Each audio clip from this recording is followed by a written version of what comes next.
Good day, ladies and gentlemen. Welcome to the show on this uh,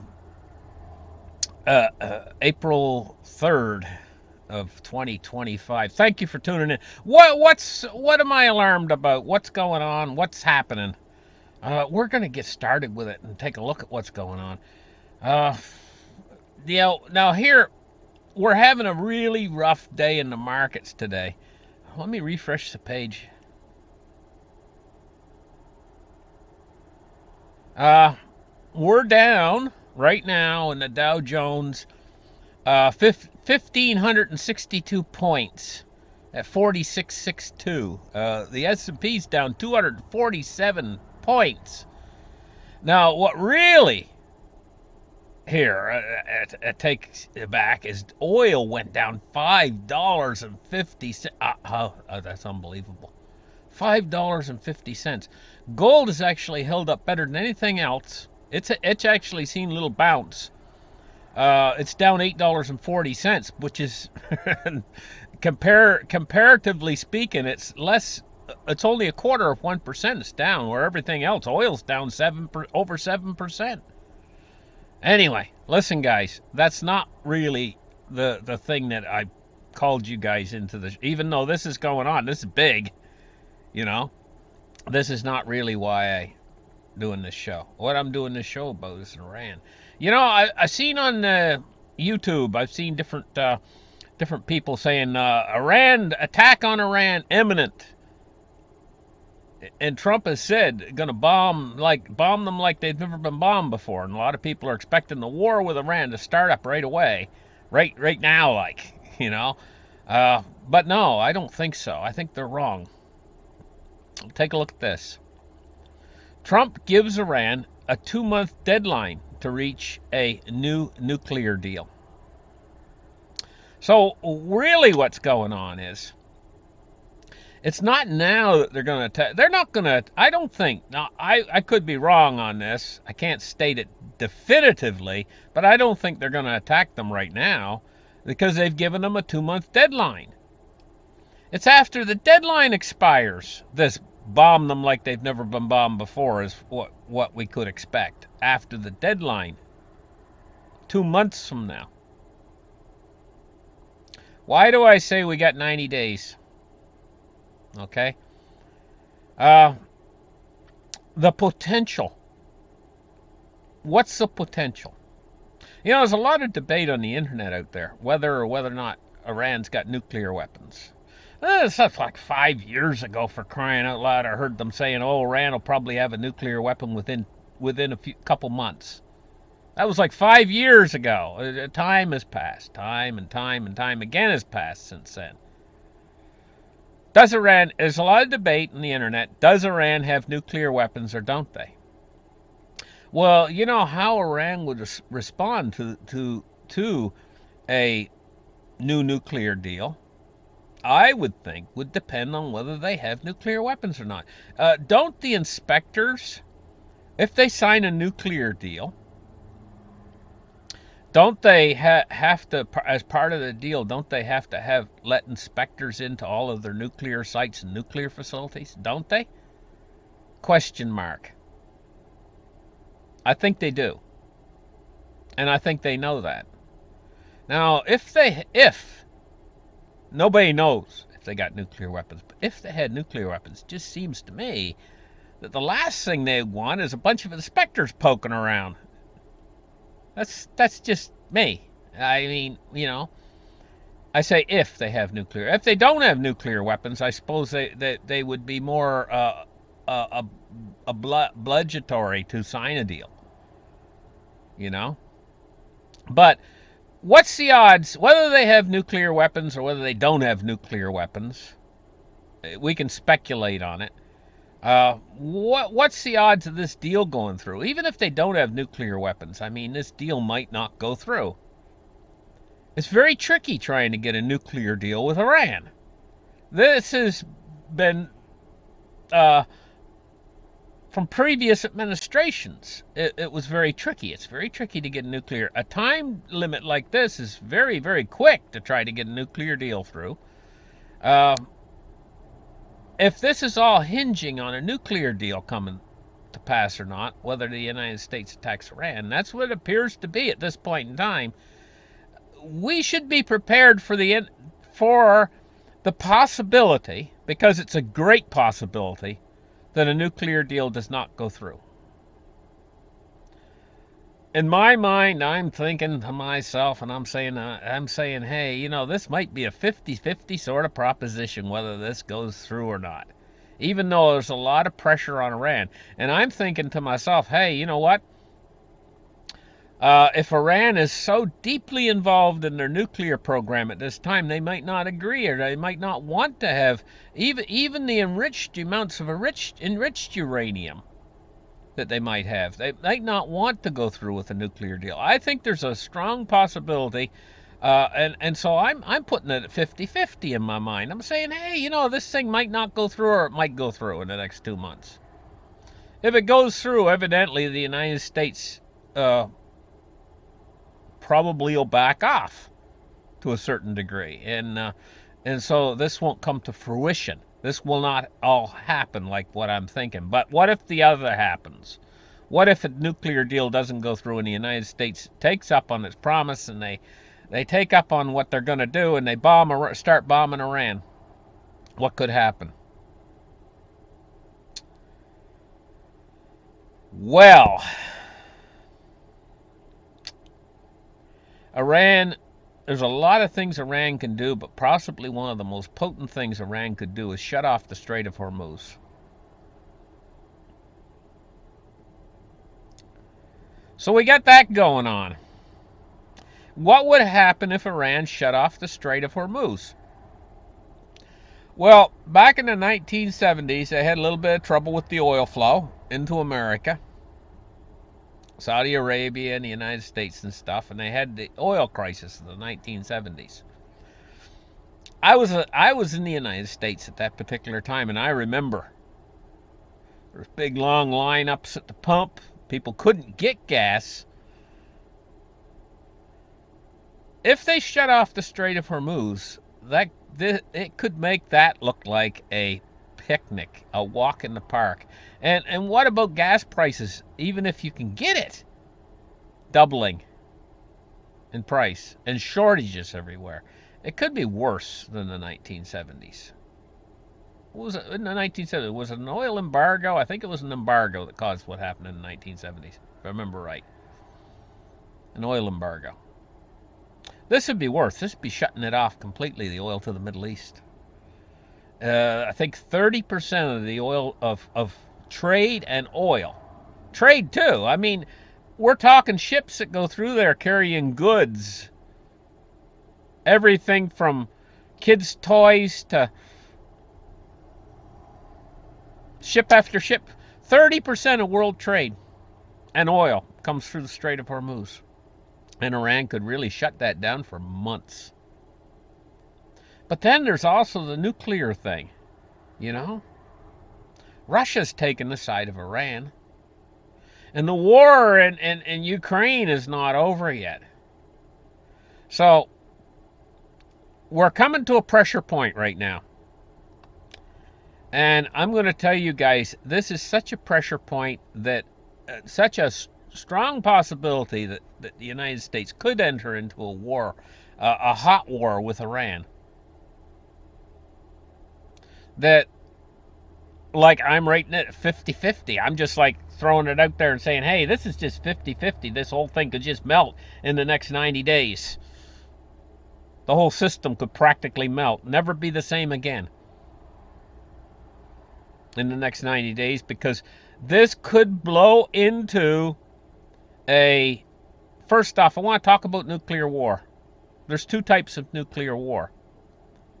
There's strategic nuclear war, which doesn't necessarily blow the world up.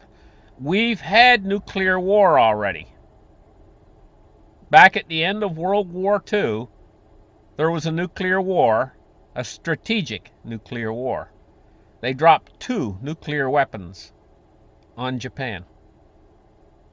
That was a strategic nuclear war. So it doesn't necessarily mean the end of the world, a strategic nuclear war. These are the smaller nuclear weapons. the strategic nuclear weapons. Uh, then there's your bigger nuclear war, which is waged as all-out nuclear war. It's a different type of nuclear war, but the two kind of go really close together. Uh, you got when one starts, a strategic nuclear war starts, it could escalate into all-out nuclear war so quickly from that point. So you're in a really, if you get into a strategic nuclear war, you're so close to all-out nuclear war at that time, at that particular time, that it's not even funny. It's very much a danger flashpoint if nuclear weapons actually start to go off. And if the United States does a full-scale attack on Iran, the possibility of a strategic nuclear war goes up enormously. So not only, see, the countries out there, I'm not saying we're going to have a nuclear war in 2 months from now. But I'm saying that there is a potential of a flashpoint that could, if cooler heads don't prevail, could translate into some sort of strategic nuclear weapons being used in the Middle East. Because the players, Iran, they don't list them as nuclear, having a nuclear, but very close to having nuclear. That's the way they're listed. But Israel, different story. United States, different story. Other countries like Turkey and all these countries bordering up in this region. I mean, it's an enormous powder keg that's ready to blow, and it has a timer fuse on it now of 2 months. So I'm thinking, why I'm saying 90 days is because that 2 months will have passed and we will be embroiled in this situation fully in 90 days, either for one way or the other. Either the thing is going to blow over, Iran's going to sign a new nuclear deal, and the thing's going to blow over, or it's going to blow up. With these kind of odds facing you, you should think about yourself and your family. What can you do? Well, one of the things I would say is, if you plan on storing gasoline, I probably will store some away. Maybe 2 5-gallon cans. I'm going to read this very carefully from the American Petroleum Institute on the safe storage and disposal of gasoline before I store any gasoline. Read this afternoon. I've stored gasoline before, but mostly like for lawnmowers and things like that. How do you keep gasoline from going bad? Gasoline goes bad, you know, and there is ways to keep it from going bad. I'm going to read all of this. I'm going to put the link in the description. You guys can read it too. But think ahead a couple months from now. If the Strait of Hormuz does get closed, you guys might not be able to get gas to get to work.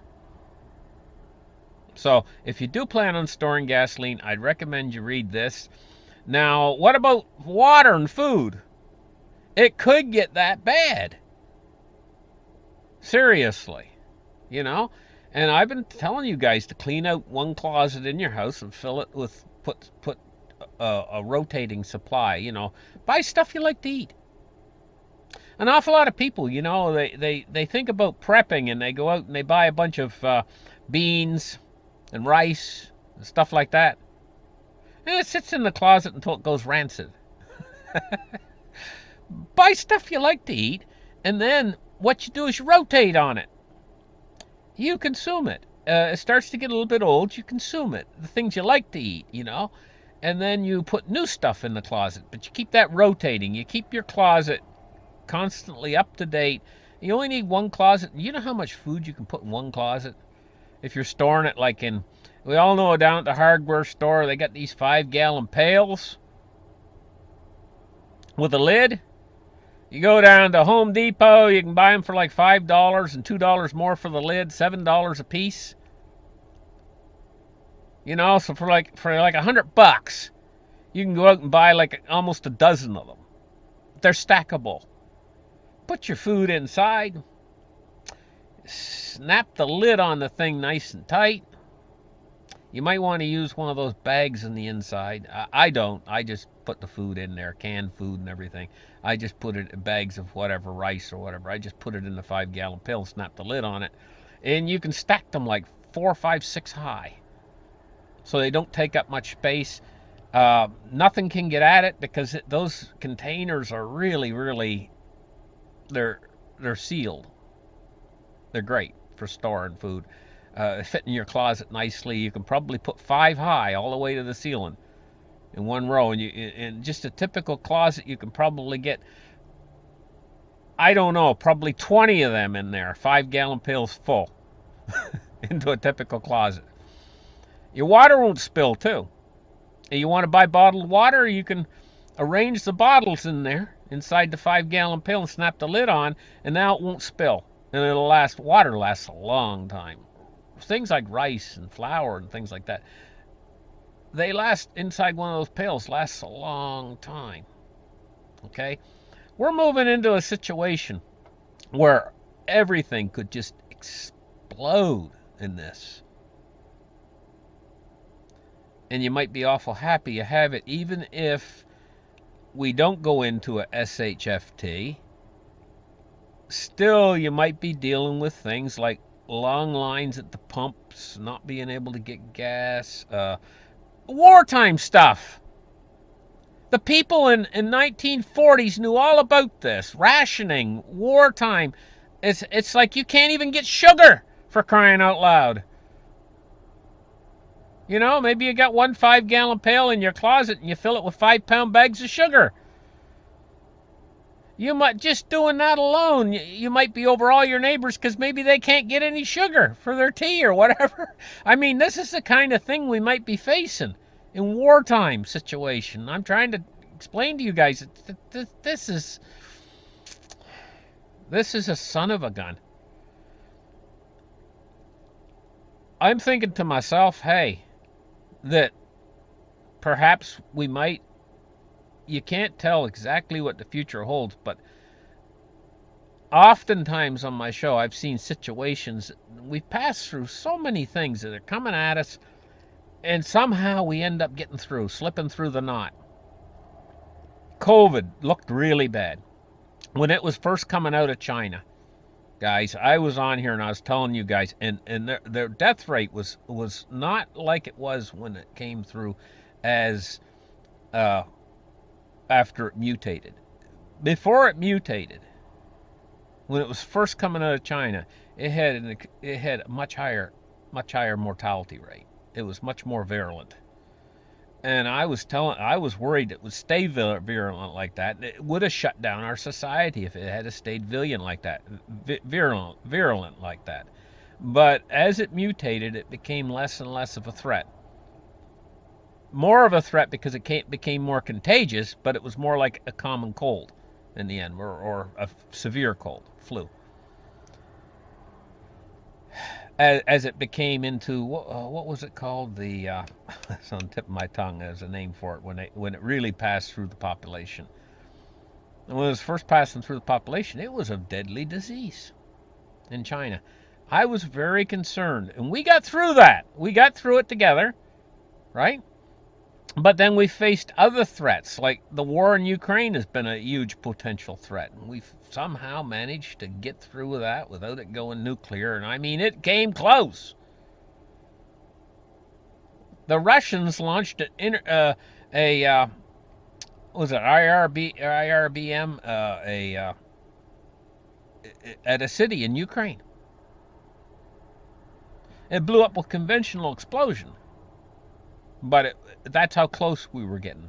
That intermediate range nuclear, what normally are intermediate range nuclear weapons, the rocket was fired on a Ukrainian city of an intermediate range nuclear missile. Actually, IRBM is intermediate range ballistic missile. But those things are normally nuclear tipped, and this one wasn't. But that shows the potential. And the West did make a big deal about that. The Orishnik, I think it's called, missile. That's how close we were getting. And just before that, they launched a Sarmat, but it blew up on the pad. The Russians. I mean, we were getting these are like nations, and the United States was launching at that same time we were launching. We were getting really close. This might take us to a next level in 2 months from now if the United States moves into a full-scale war with Iran. We might go next level in the whole nuclear thing. And boy, we're living in dangerous times. So this is important. This one right here, we could see the Strait of Hormuz cut off, and you guys have not seen nothing yet. You think it was bad during COVID? You haven't seen nothing yet compared to what it could be if a full-scale war between the United States and Iran erupts. And like I've said before, if that happens, what's going to happen in Ukraine during that simultaneous period in time? Because that we're far from that being over, that situation. Then there's the world tariffs. Trump stood up and he had a whole list of countries on there that he's going to tariff. Seems to me he was tariffing them half of what they're tariffing the United States on most of the countries on the list, wasn't it? They were already tariffing the putting tariffs on the United States, and it seems to me the United States, the reciprocal tariffs. It seems to me, I was reading the list, looked like they were only half. The tariffs are only half the tariffs of the other countries. That's interesting. But we're seeing the effects on the markets today of these tariffs, and I'm going to tell you guys. Well, I started the show. Right now it's down 1,562 points. Wow, guys, it's dropped so much in one day. You know, the worse this whole situation is, the more it's going to yield stimulus on the other side of it. Yo, look, here's the tariff list right here. Where's the list? They had a picture of it there. Yeah, here we go. China. So they have 67% against the United States, and the United States put 34. So see, they're cutting it in half. European Union are putting 39% tariffs, and the United States putting 20. That's nearly half. Vietnam's 90% tariffs, and the United States says here's 46%. See, so they're only half. They got Canada on there. I'm just looking because Canada's a point of interest to me. Well, there's Japan. Japan's 46%, and the United States puts 24%. It says the markets are also working out how these tariffs will impact some of the largest United States companies. Apple stock fell 7% late Wednesday. It says notably an additional 34% tariff on China will be added to the country's existing 20% tariff. Means the total tariff rate will rise to 54%. Mexico and Canada will be exempt for the time being, but remain subject to a 25% tariff imposed last month. So Canada's getting off with just a 25% for now. For now. And then the United States is moving forward with Greenland. And their plans on Panama Canal. I think that they're not wanting to bite off more than they can chew, so it's probably going to start with Greenland, then move through Panama, and then head back to Canada, and then head back to Mexico. They got plans. Number one on the list was renaming the Gulf of Mexico the Gulf of America. Check, done. Greenland. Well, that's in the works right now. Soon it'll be. Check, done. Seriously, guys. That's what I think. Because they're very firm. They need it for national security, is what they're saying. Once they get that one checked off, then it's probably going to be on to Panama and get it checked off the list. Then Canada, and then Mexico. This is how I perceive it. Tell me if I'm wrong. Anyway, Listen, guys, I hope you guys are having a great weekend. Remember, you do really need to prepare for this one, because the potential of it actually happening, of a war between Iran and the United States, I think is very, very high. And it requires your preparation, forethought about what you're going to do. Are you going to put some extra cash away from yourself, maybe in small bills, in case all of the credit card machines don't work properly or something? Maybe banks will go under or whatever.